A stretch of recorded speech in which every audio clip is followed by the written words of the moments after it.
Questão 1.3, candidato Igor Fernando Camargo Silva. A parte de redes, para mencionar sobre LAN, WAN, CIDR, máscara de rede. Vou falando aqui algumas coisas desses assuntos.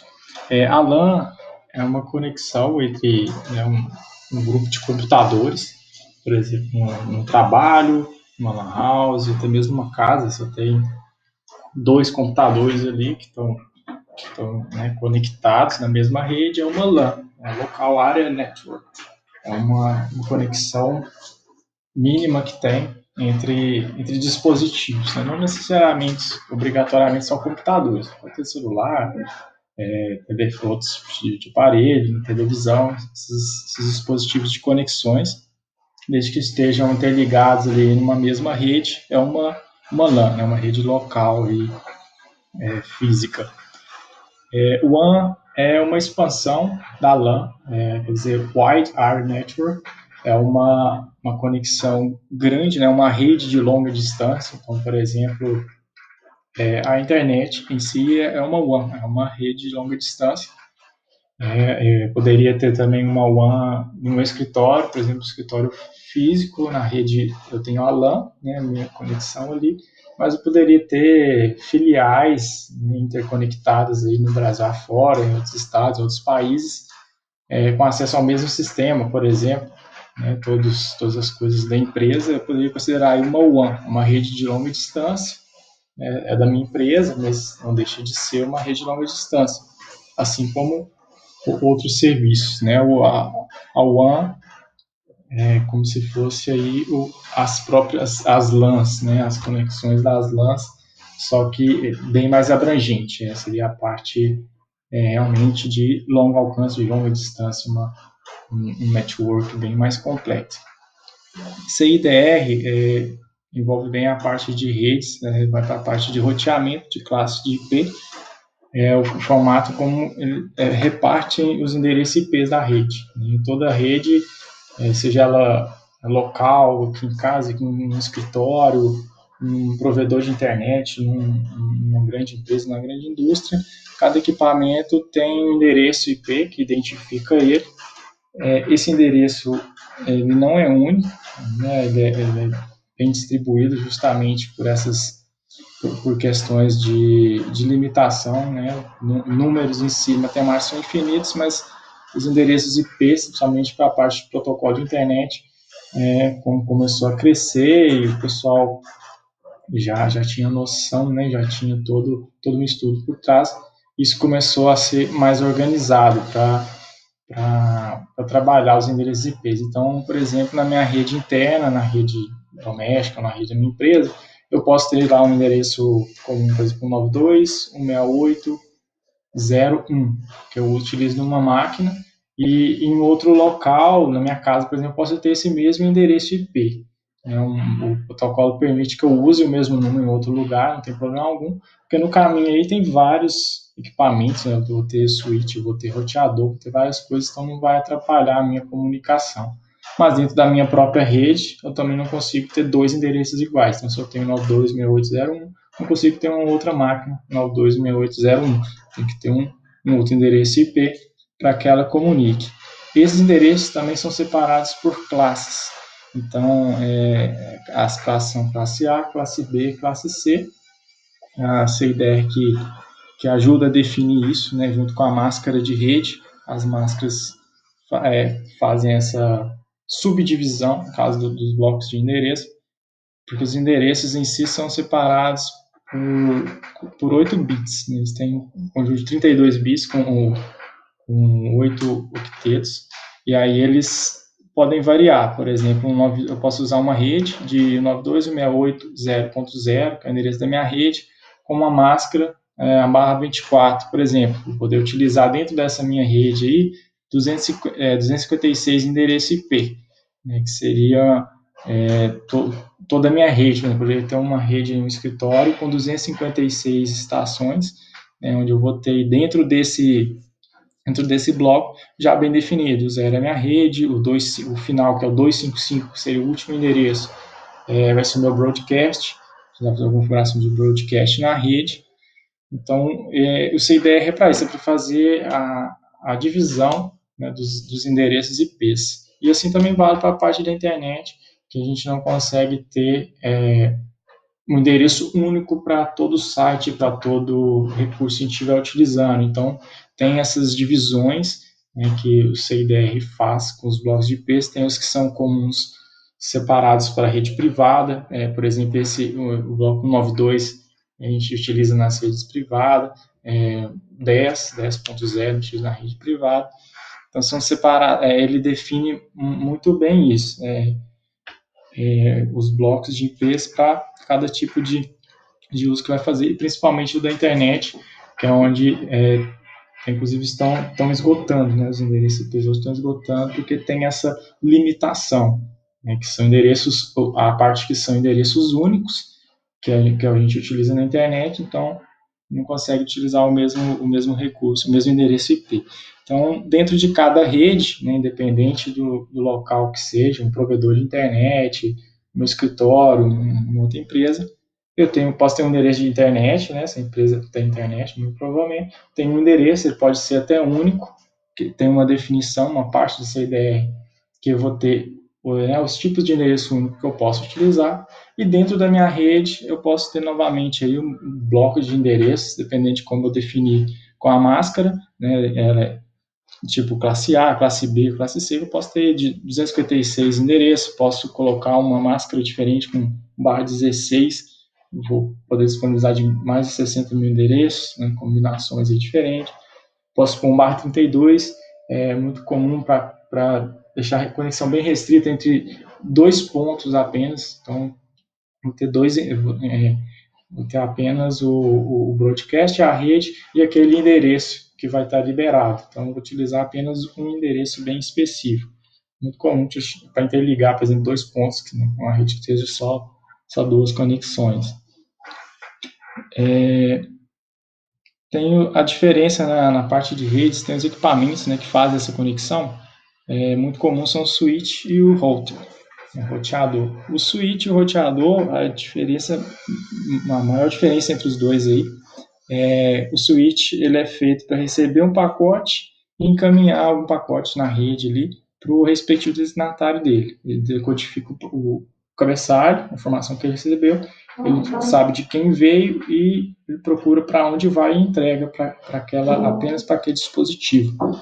Ele faz basicamente esse serviço. Dentro desse dispositivo, tanto o switch quanto o router, ele tem uma tabela que chama ARP, que é onde ele armazena, justamente onde ele armazena essas informações de MAC. Então, ele sabe de quem veio a informação e para quem vai, né, no pacote na rede, para ele não distribuir para todo mundo, para não ter problema de replicar a informação. Um problema antigo que tinha com o equipamento anterior, que era o hub. O hub recebia um pacote e ele distribuía para todos os dispositivos da rede. Então, o switch veio uma evolução para isso. Ele faz a distribuição, então ele faz a comunicação, né, entre os endereços aí dentro de uma rede, né, independente de onde seja. O roteador é um passo a mais, uma evolução a mais do switch, porque ele faz a mesma função de fazer a entrega de um pacote, só que ele trabalha já com o roteamento do pacote. Então, ele consegue fazer uma entrega para comunicar entre redes diferentes. Por exemplo, no caso clássico, a gente utiliza um roteador em casa para ter acesso à internet. A internet é uma outra rede, é um outro endereçamento diferente que vem, outros tipos de informações. Então, isso chega até o roteador e ele sabe como entregar na sua máquina interna, né, dentro do escritório, na rede interna. E ele faz isso vice-versa. Da mesma forma, quando eu requisito um pacote num site, acesso uma URL, um recurso qualquer na internet, o roteador entende isso. Ele armazena que veio da minha máquina, para onde que eu quero ir, ele armazena isso na tabela dele aí, e depois ele consegue saber para quem responder, sabe como devolver isso daí.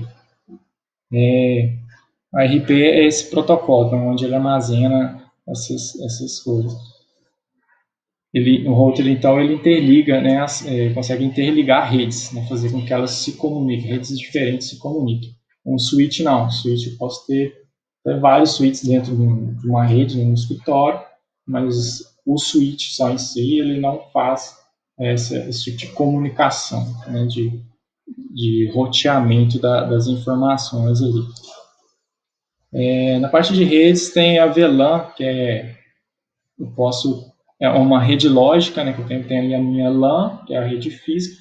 A VLAN eu posso configurar uma rede virtual, né, pode ser, vamos considerar assim, uma expansão da minha rede física aí, mas é de forma isolada. Então, eu posso interligar outras redes, interligar máquinas virtuais, interligar outros sistemas de forma isolada, né, de forma virtual, que você não precisa necessariamente ter uma rede física, que é a máquina física, né, as máquinas físicas, para montar essa rede aí. Posso fazer essa interligação de forma virtual.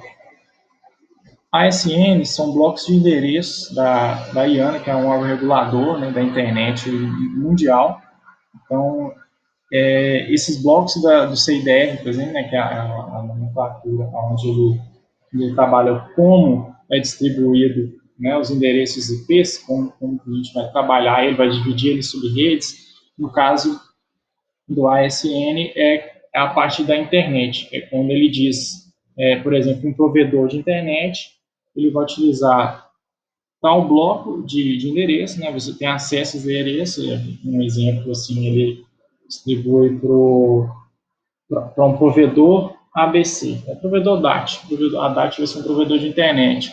Então ele tem que registrar lá na ASN esse interesse, ver se tem um bloco disponível para ele. Ele vai ter lá X endereços IPs fixos, né, únicos, endereços únicos que ele vai poder utilizar, né, dentro daquele que ele adquiriu ali. Esses endereços são únicos, né, então assim, a rede é mundial, a organização mesmo, justamente para ter esse controle. Né? A gente não consegue ter os mesmos blocos, dois provedores não têm os mesmos endereços, não têm os mesmos blocos, isso é impossível.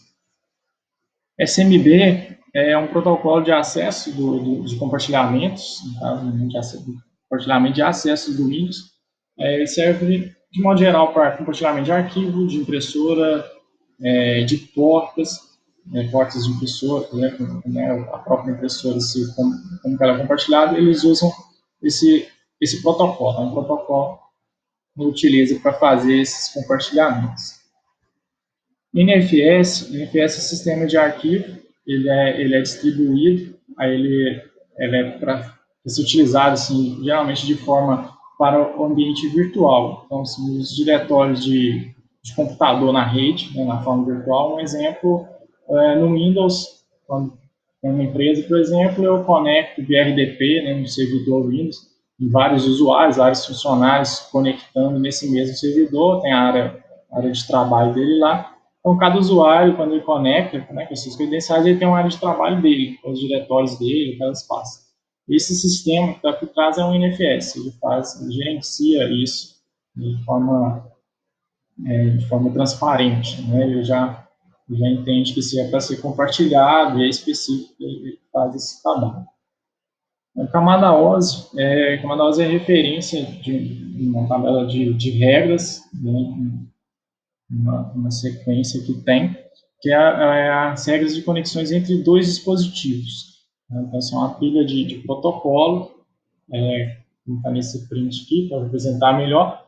Ela é referência mundial, né, na parte de redes, que é a comunicação desde a parte física até chegar a algum dispositivo. Então, vou dar um exemplo prático aqui, né, começa com a camada 1, que inevitavelmente essa ordem tem que ser respeitada.